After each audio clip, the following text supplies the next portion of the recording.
So I'm really looking forward to this afternoon's session as we move into the next session and introducing Dr. Diane Seddon, a researcher from Bangor, about what does a caring environment look like. So Diane, really looking forward to this presentation.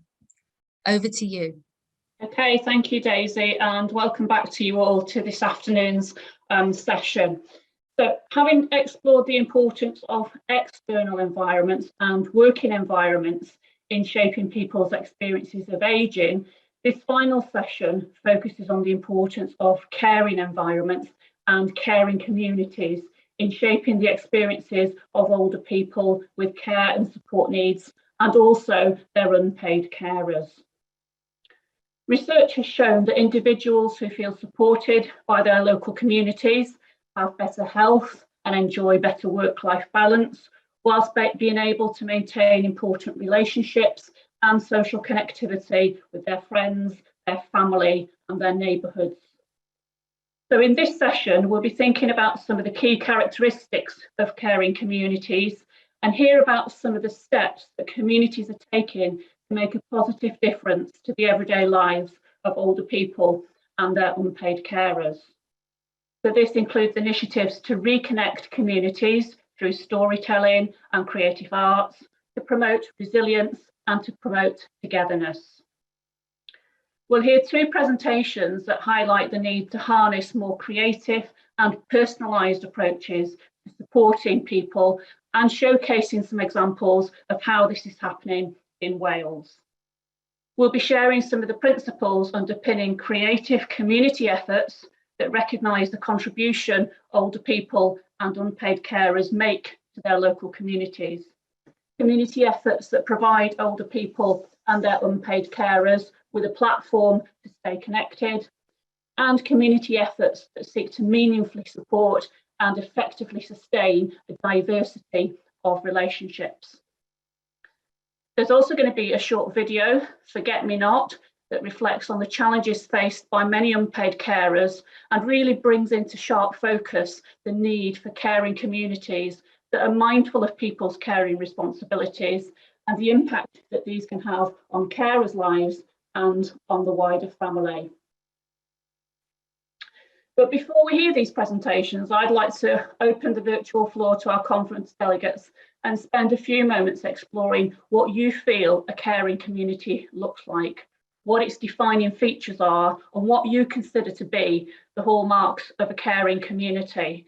So I don't know if anyone would like to start the discussion off using the hand raise function, or also please feel free to post your comments over in the chat.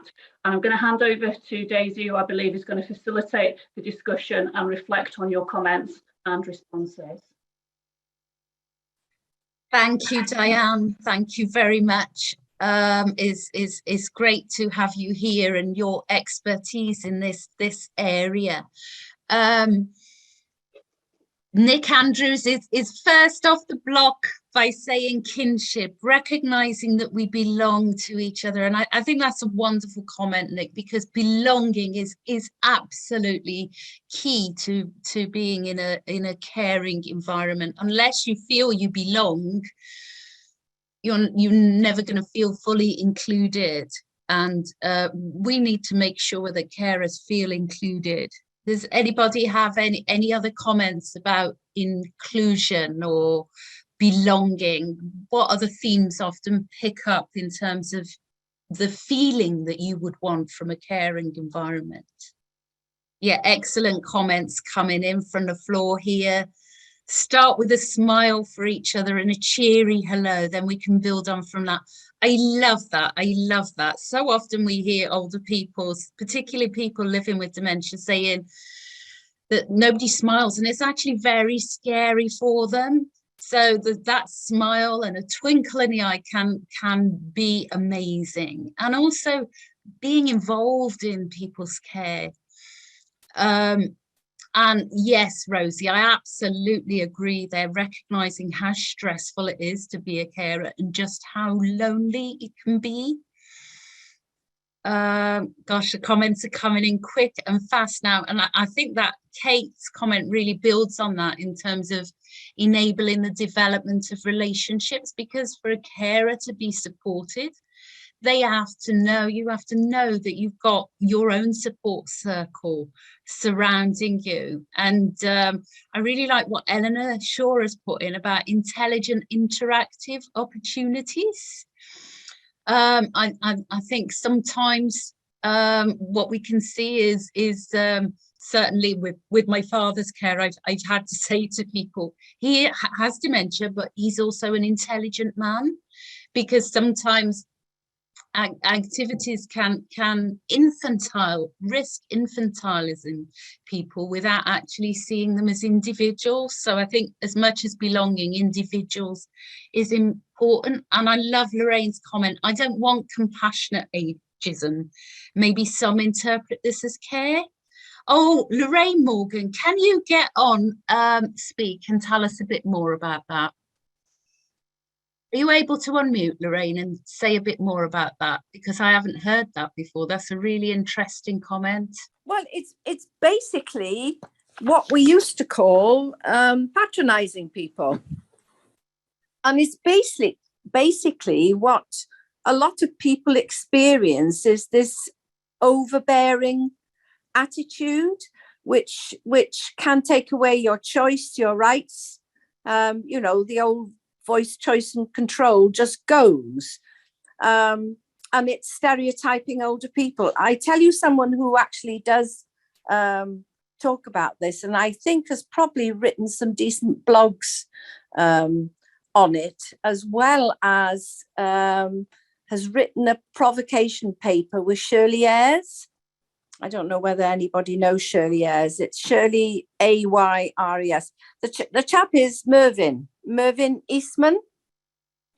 Could you put it in the chat so that yeah, people can do. Yeah, it's hard to hear a name on the. Yes, I don't have any links as such, but if I just put the names, I think probably something will come up. And Mervyn does tweet about compassionate ageism quite a bit. Okay, I'll put it in the chat. Brilliant. Thank you, Lorraine. I hadn't heard it called compassionate ageism before. I'm just still seeing it as patronizing. Okay, that's why I don't like the term compassionate communities. Right. I think and I'm very wary of using the term caring. I would far rather use support. Okay, some great pointers there for in conversation. What do other people think of Lorraine's points around compassionate ageism, compassionate communities? I think it's really interesting because I've never heard it reflected that way. And I actually find the word compassion really speaks to me.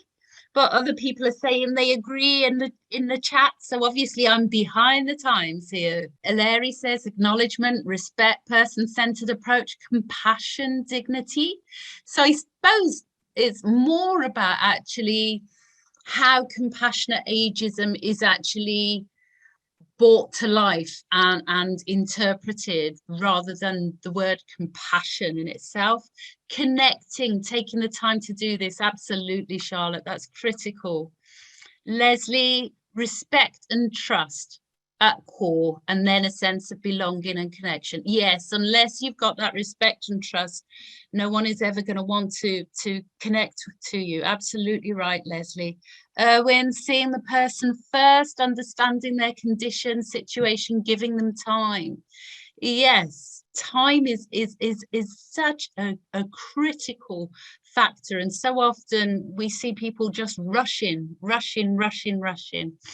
Carol, it depends what environment you live in. Friendly neighbours are all you need. Sometimes someone you can talk to.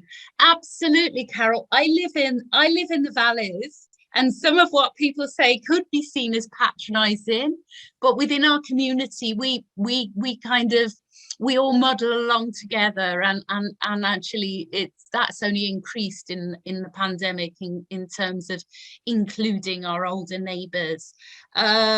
Elaine James, inclusive and not isolating. Nick Andrews, you've come up with the perfect like little soundbite here about Mark Wilberforce, who explored compassion with older people, and actually they preferred the concept of kindness as compassion was less prone to pity. That's really good. I get it now. I get it. Okay. And patience is important from Carol. I totally agree. So we've got a good few defining features there in terms of kindness, in terms of inclusivity, in terms of really seeing people as individuals and taking the time to develop a relationship, because everything starts in relationships.